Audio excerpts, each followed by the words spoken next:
Welcome to the panel discussion following the film on G N Ramachandran Trials and Triumphs. I, for one, am really glad that this film was made and is being screened today in what is GNR's centenary year. He was born in 1922. I want to congratulate Rahul and Vivek on what I think is a very well-made film. Vivek and I first spoke about this when he helped me put up material of C. Ramakrishna's lectures on YouTube. C. Ramakrishnan, as you've known from the film, is one of the co-creators of the Ramachandran map.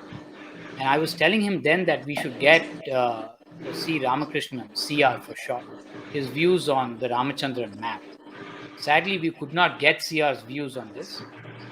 But what we have today is a whole host of other very accomplished scientists who are in some way connected to GNR. But before I can introduce them to you, this is live on YouTube. And for those of you who are watching and have questions for the panelists or even about the film, do write it in the chat. And we'll see if we can take it sometime towards the end if time permits. Or even if we cannot, it will serve as important pointers on how we archive material that is GNR related. So introducing the panelists in no particular order of preference really. The Indian Institute of Science and someone who was recruited by GNR to MBU in the early 70s. Professor Manju Bansal, a PhD student with GNR in the mid 70s and later faculty at MBU and the founding director of IBAB. Professor Jayant Udgaonkar, the current director of IISER Pune, and perhaps the one person who will give an outside perspective on GNR and his legacy. Professor Vasantha Pattabhi, a former head of the Department of Biophysics and Crystallography in Madras University, and who was a student at that very same department that was founded and headed by GNR at the time. Likewise, Professor N. Yathindra, who was also a director of IBAB and a student of that same department in Madras University that GNR headed and was a student at the time GNR was the head. And finally, Professor Gayathri Pananghat, a colleague of mine here at IISER Pune and someone who got her PhD at MBU. So to begin this conversation, I want to dwell into a little bit of the history and figments of which were mentioned in the film itself.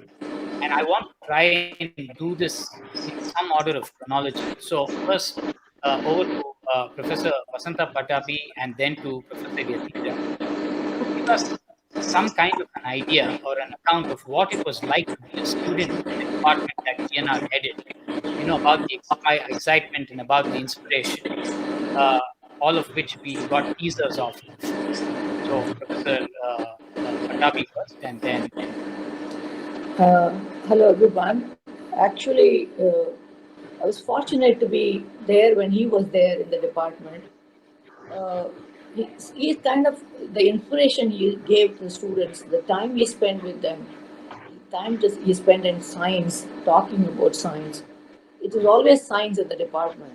And I could see how thriving the department was. It was full of life. Once he left, the void could not be filled for 10 years. That kind of inspiration he used to give us.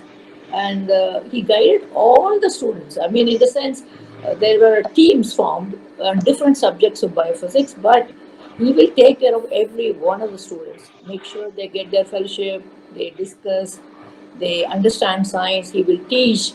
So that was really amazing environment. And I could see that, he would sit through all the seminars, help them, guide them where they are stuck, where they are wrong. So all those things made such a lot of difference for the students of that time. And the students he got also were very bright students, because I don't know whether he had a special ability to point out at the students. And they were hardworking, all at the same time having fun in the department. It wasn't he will give some job today and say, oh, you take your own time. And then he'll say, finish it tomorrow. That kind of he will push us, but we will not feel he is pushing us. And he will give any assignment to any student. It wasn't that only his own students got the assignments. And I would say we were all excited, happy at that time, and I can never forget those days. Professor Yathindra? Yeah, we all feel very proud and privileged to be part of this department.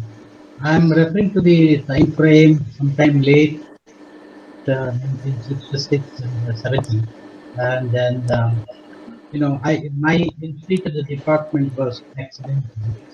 In fact, by morning, sometimes in September of which I just barged into a room without knowing or its temper and all those things. And I just late Madras to join the department. And he was quite surprised. He said that you will not be able to take me to the PhD. And the course here forced me to become an join the course and be successful, then I will take you to the lucky having there. There. So the kind of he brought, the kind of organization he had, symposium. After I joined, there was minus howling to say the room. And he stayed in the department. He was lecturing to us. Not just about that, because the GNR used to lecture. He spoke about historiography. I think the instructor was mind blown and accumulating. But then the situation is so on. So, great time enjoying. But the third discovery made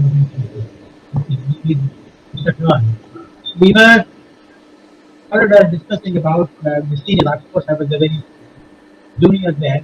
The discussions with Venkatesalam and Body and other people were discussing. It was huge inspiration for us, and it was really fantastic to be part of it.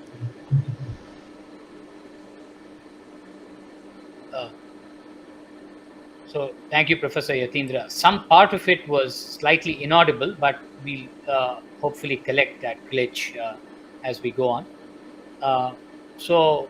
Professor Manju Bansal, you were his student too, but in a slightly different setting from what Professor Vasantha Pattabhi and Professor Yathindra just described. These were the Madras days, but you were in the Indian Institute of Science. So what was it like there? And a different setting, different kind of atmosphere? I joined in 72, a year after actually GNR had set up the MBU department. So I was in the second batch of students joining. So it was hardly a department. I mean, I think the word unit, which we continue to use, was very true at that time. And after I had joined, I didn't actually know who I was going to work with.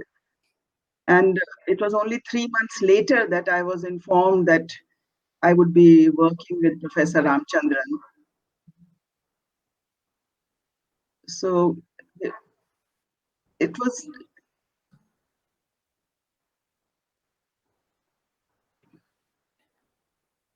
Please do continue. You're coming through fine. Okay, yeah, all right.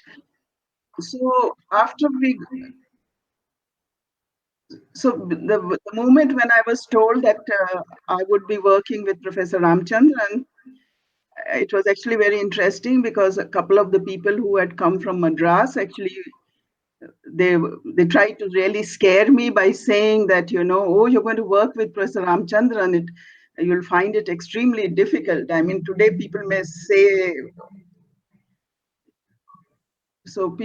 that, he was very friendly and nice, but by the time he had come to Bangalore, he had already had an aura about him. And there was a lot of worries. And so I was very apprehensive about working with him. But once I met him and, which happened in October, about 3 months after I had joined as a student. But then he explained to me very briefly what kind of work I would have to do. And I think the way he was very clear about what exactly he wanted done right in the beginning. And the problem looked very interesting. It was a very complex problem because, as you would have all realized, collagen was an extremely, among all the protein secondary structures, the triple helix is the most complicated one. So I was very scared about it. But I think somehow he did give you that confidence that you could handle it. And I think that was very important. And the other thing about interacting with him was that he he wanted things to be done fast, as Vasantha also pointed out. And even though IISc had a computer, we had very little access, the amount of time available for it was very, very less. So it was a day and night. I mean, it was like working 20 hours a day to kind of be able to deliver the results in the time frame in which GNR expected. But since I had come to MBU, in fact, mainly because I had heard that Professor Ramachandran, in fact, otherwise I was planning to go to Madras. But then I came to know that he had moved to Bangalore to IISc. So I moved here. And MBU at that time had only 3 or 4 faculty. And so we could interact with all of them. So MBU itself was a very friendly and nice department. So what I found was, even if I could not always talk to Professor Ramachandran, I could actually go and talk to Professor Ramakrishnan or Professor Shashi Shekharan. And so, it was difficult, but not impossible. And I could be able to manage talking to him. And one thing I noticed was that if he didn't like the results, he would be unhappy about it, and we would all be scared of what he was going to say. But then I think once he thought about it, I think he accepted things for what they were and encouraged us to keep working. So I think that was the first thing that I learned maximum from him, that one is to take up challenging problems, not get scared and give up very fast, and then just keep working on it, and not just try to do things as like doing a small delta research on some existing problem, but to take up, explore new ideas and challenge. And I was much more grateful to him after I finished my work and I left, because I found that he could present my thesis work much better than I could. And many places which I visited subsequently, so many people told me that they had heard about my work from Professor Ramachandran's talks, and they thought I had done some great work. So that was extremely, and I think that was the kind of person he was. And I think one major thing, apart from trying to do good science, that he taught me was that, to give, acknowledge the work done by your juniors, your students, and your collaborators. And I hope I was able to carry that on throughout my career too. Thank you. We'll touch on that a little bit in a few minutes. Yeah. But I have an important question for Professor Balaram. And this is something that the movie makes a fleeting reference to. There was a map of India, and there were locations of the various institutes, and where people from MBU who either graduated or had some connection with it are now members of the faculty or are leading the institutions there. Now, all of this seems to be built around the structure that G N Ramachandran created. Of course, there is also all the people who worked at MBU and trained all these people, but it seems to me that you can trace all this back to G N Ramachandran. When you have somebody of that intellect, it seems that you're not just building a research group, but you build up an institution which in itself helps sustain science. So what is your perspective on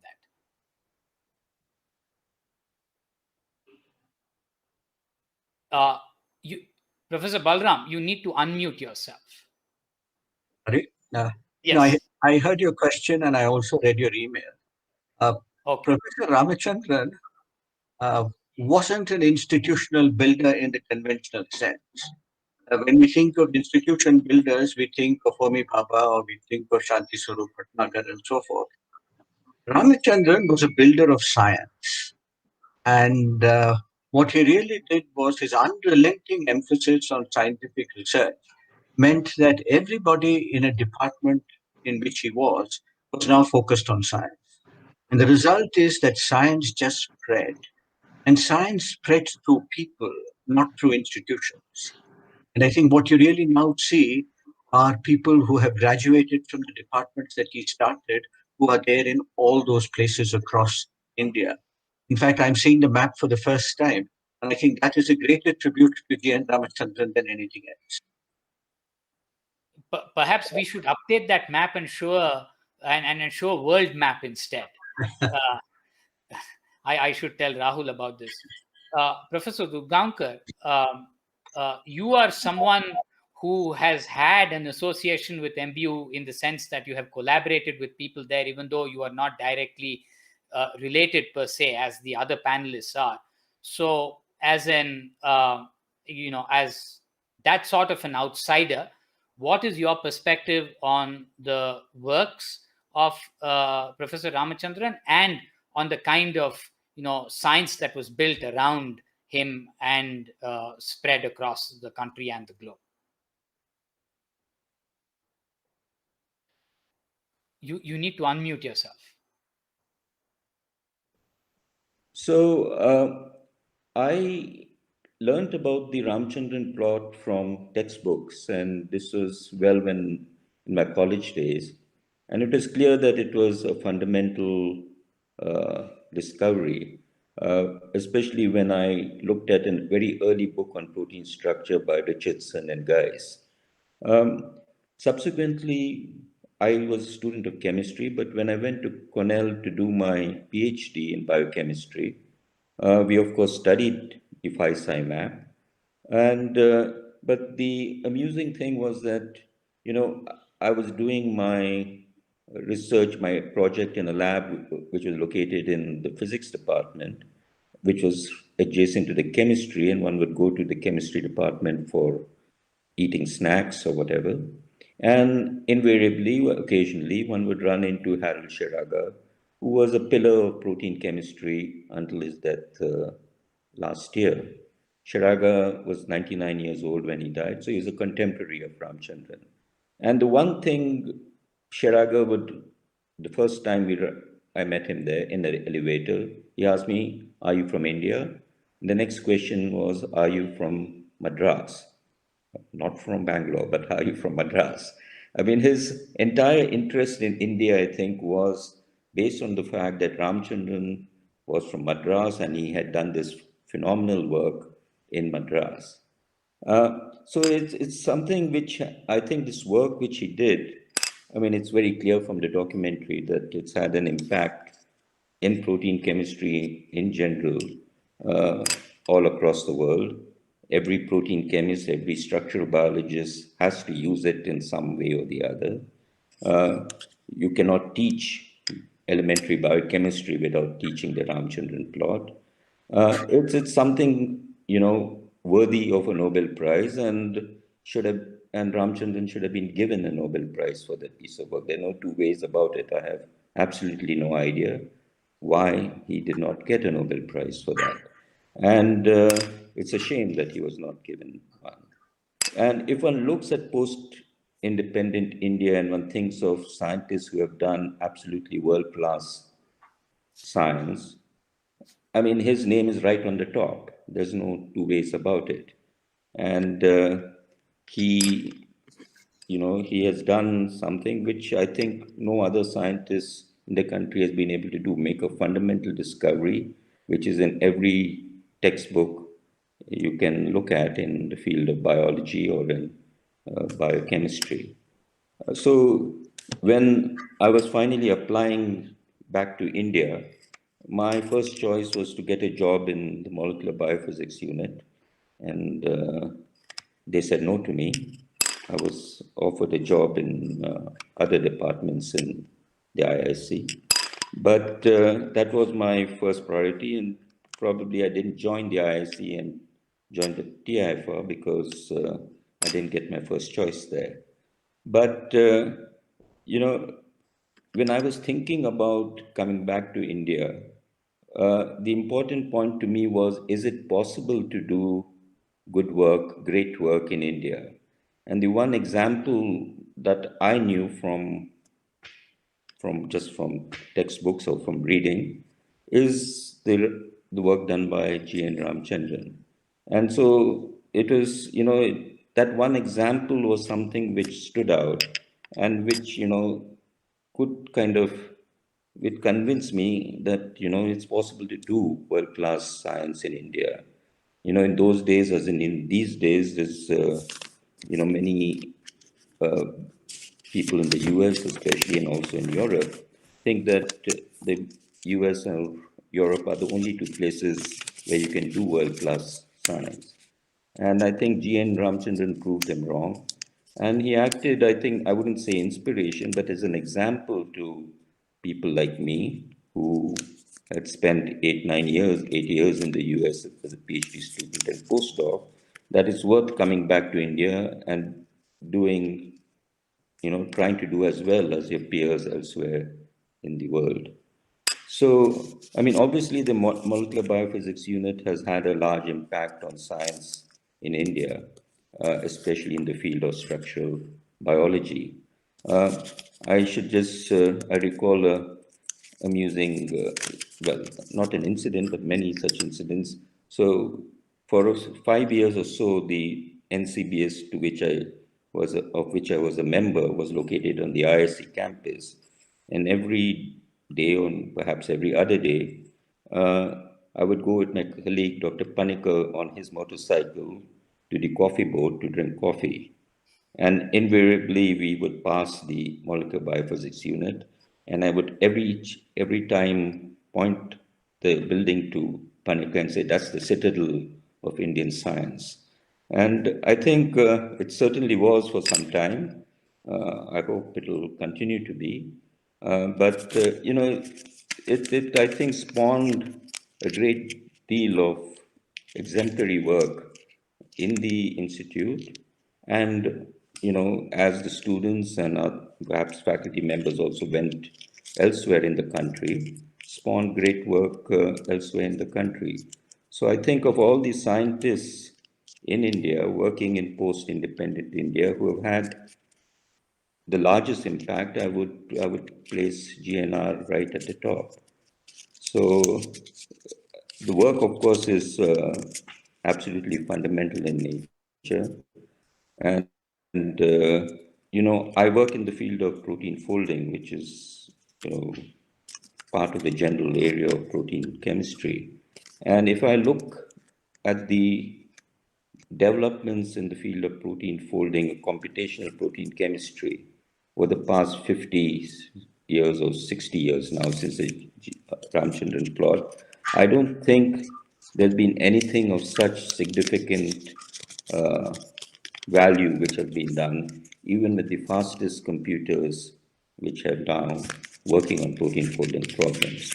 So I think it's a great uh, tribute to his, perseverance and persistence, and perhaps I've heard from people that he had a terrible temper, and perhaps due to his temper, that he got his colleagues and his students to do as well as they could. I think that's all I have to say. Uh, that's a good point for me to get to the next discussion point. And I would like to ask Professor Manju Bansal, Professor Vasantha Pattabhi, Professor Balaram, and Professor Yathindra, in that order, if they can share something about what they have inculcated from GNR's, just being around GNR, looking at his style of functioning, or even share an anecdote that will illustrate this point. So, Professor Manju Bansal, to you first, and then Professor Vasantha Pattabhi, Professor Balaram, and finally Professor Yathindra. Okay. This is a tough one. But the thing is, As I said, I was probably among the various people, the only his direct student who's still alive and working, I guess. So his temper was legendary. There's no doubt about it. And the thing is, at the time when I was his student, we were located in the lecture hall complex in IISc, which meant that when he let go of his temper, it wasn't just the MBU unit people who heard him shout, but all the neighboring classroom students would hear him.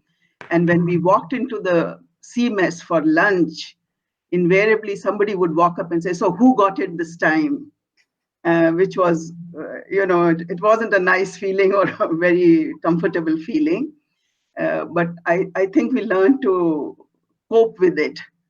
But one thing is that I think that was something which, in a way, we learned, I think, to avoid, because while GNR being GNR could, I think, do what he did, I don't think any of us in today's day and age could be, shout at a student or, I mean, he was also notorious for actually, if you wrote something and gave it to him and he didn't like it, he would just throw it back at you. And I don't, as I said, I don't think today that would be acceptable behavior by, I think, most scientists. So I think from my personal point of view, I think in some ways I learned what to avoid rather than, mimic him or follow his lead in that respect.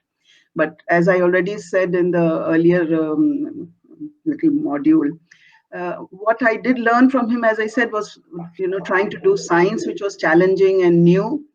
And the other was to take up challenge the other way. And as was pointed out, I mean, GNR took up, he became chairman of this new unit in Madras and went off from IISc to set it up at a very young age.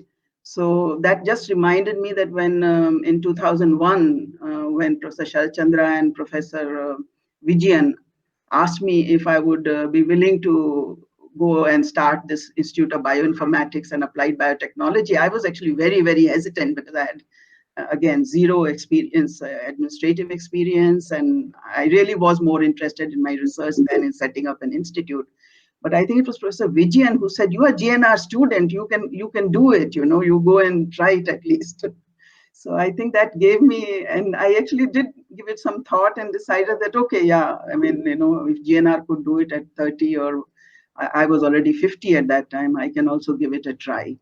And of course, I feel very happy, of course, Professor Yathindra, when after, in a way, like GNR, I came back to Institute within 3 years because I was missing the research component in IBAB. So, but I think, as I said, it was challenges at every respect. And in the beginning, we couldn't understand sometimes GNR's behavior, but I think after some time, as his son Hari pointed out, I think we realized that he wasn't quite in, control in some sense. So he had some health issues.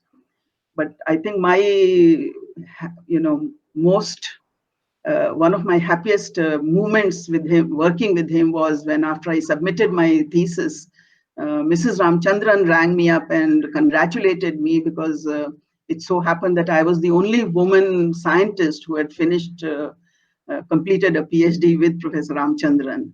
So there were all these little incidents, which made up for the problems, and which one did face with him. It wasn't smooth sailing. It was a roller coaster ride quite a bit of the time.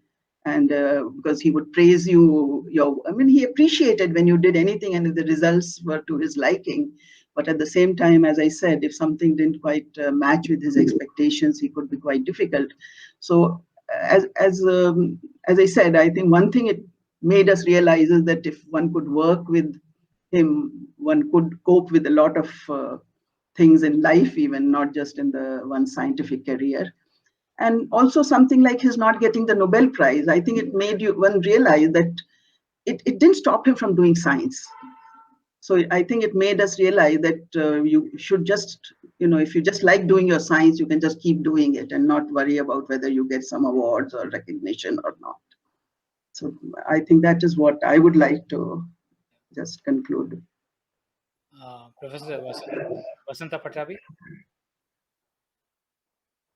you need to unmute yourself. As Manju described, it was a daily happening. He would be angry at times, he will be shouting. Ours is much smaller department, but all of us knew that he had some health issues, so we never took it to our heart because, as she said, I wasn't his direct student. That was another factor.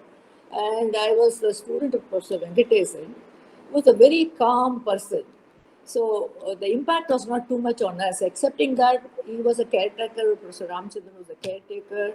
Will take care of all our fellowships. Not a student went without a fellowship. All that he took care of, project, funding, getting the equipments, everything. So I personally, the message I would say I learned from him is focus on science. And once, Professor Kendru visited us and somebody asked him about some equipment. So Kendru said, you don't do science because you have an instrument. You buy an instrument for your research. Similarly, you don't just keep buying things because you need to buy. So we learned to work even without anything. Like after he left, there were shortage of chemicals, there was shortage of funding, lots of problems. But we survived. Professor Srinivasan helped us, and we survived. And then I became a faculty. I knew how to do a protein structure without even have 100 test tubes in the department. So basically, it is not just the equipment, but it is just, as she pointed out, that it is the main focus and drive you need, and keep all the students motivated, take them along, give them their credit. This is what I learned from him. Thank you so much. Professor Balaram? I think there was nothing that you could learn from Ramachandran about management style. You could learn a great deal of science from him. I joined his department when I was a little under 25, and I had a little room just opposite his room. And so for the first several years that I was there, I was witness to some of the most exciting events in MBU's history. And those were good days, but I think the one thing that you could learn from him was, I would really say, his almost single-minded devotion to the research that he was doing. Nothing else really bothered him very much. He was not an administrator of any kind. And I'll tell you just one story about the kind of person he was. Sometime in late 1975, the emergency imposed by Mrs. Gandhi had been in force for about 6 months. And there was no news in the newspapers, so the newspapers would try to get something or the other. And we got a reporter who came, I don't remember now, from the Indian Express or the Times of India, to interview Professor Ramachandran. And at that time, we were trying to get some equipment, some money, nothing was available. And so Ramachandran said exactly what he thought about the government support for science. The next morning, on the first page of the newspaper, there was headline, Scientists' Agony, Government's Apathy. And I have never forgotten that headline. This, fortunately, in those days, Ramachandran was not hauled off to jail for sedition, but it did turn out that he was totally unaware of what was going on and what might be the repercussions of what he said publicly. I think he was a scientist. He was not one from whom you could learn much about the management of his. Finally, Professor Yathindra? Okay, I learned from my limited interactions with Professor Ramachandran. I would like to summarize by two phrases. Insist on quality and avoid mediocrity. Achieve the best under all circumstances. Okay, so with that, I want to invite the youngest panelist, my colleague Gayathri. Gayathri, both you and I are graduates from MBU, and you are also a crystallographer. So, how does the the message of having been there,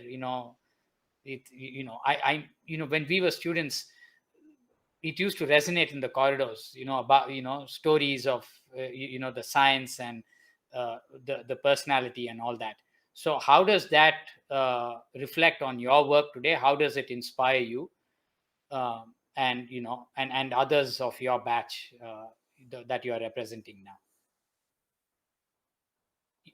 Gayathri, you're muted. So when Rahul first approached me saying that I should be part of this panel where all of you are around and then Madhu is leading the discussion, and he told me that I should be talking about some anecdotes about GNR, which is known in MBU. So I said there's no anecdote which I could possibly speak about after all of you, and especially Madhu, start speaking about anecdotes. So coming to the point of where I'm actually regularly reminded of what GNR has done. So all of you were describing him as a tough taskmaster. I think the point at which we all, as a crystallographer who still builds structures, the point at which Ramachandran always reminds us to be correct is at the last stages of model building while building a structure. So before we submit or deposit the coordinates to the PDB, it's important that there are no residues lying in the disallowed region. Irrespective of how good your resolution is or how well all the automated model building softwares have done their job, there will be one or two residues which lie at the boundary at the allowed region each time you refine. So our task is to somehow put it inside. And invariably you realize that there is a mistake there. Why it's in the disallowed region is because the adjacent residue, the peptide bond, might be in the wrong direction. So that way, Ramachandran still talks to all of us and corrects our mistakes as we build the structures. So that's a point where every time we are reminded of it, and even now the softwares also call it as like Dynarama. So that's the name of the plot in Coot, the model building software. So it's the dynamic Ramachandran map. As you keep building, the phi values of each residue will keep moving, and the point which we are waiting for is a green signal from the Ramachandran map to proceed with the structure. So that way, a wrong interpretation of the map is always pointed out by Ramachandran still as each of us build a structure. In addition to this, one of the valuable trainings which we have received from MBU, I think, is the rigor with which we look at protein structures and the time we spend with the structure after we build. That has always led to getting new insights from the structures and has led to turning points of my research from PhD, postdoc, and even current day research.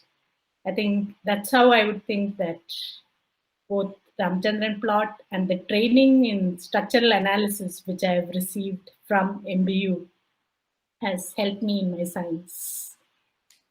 Okay. And hopefully we'll pass it on to the next generation too. Thank you, Gayathri. So before we've sort of we've rapidly run out of time. So I'm afraid the audience questions would have to be kept for some time later. But before I can conclude, I want to call upon Mr. Jairam Ramesh to say something about what he knows about the GNR centenary and things that he wants to express. So over to you. Sorry, I didn't expect to speak. The last 90 minutes has been in education, and once in a while, people in public life should shut up and listen to others. And I think that's what the last hour and a half has been. I've long been fascinated by GNR, and I feel that he is the one great scientist whom the country has not recognized. He was recognized only in 1977 as an FRS, to give one example.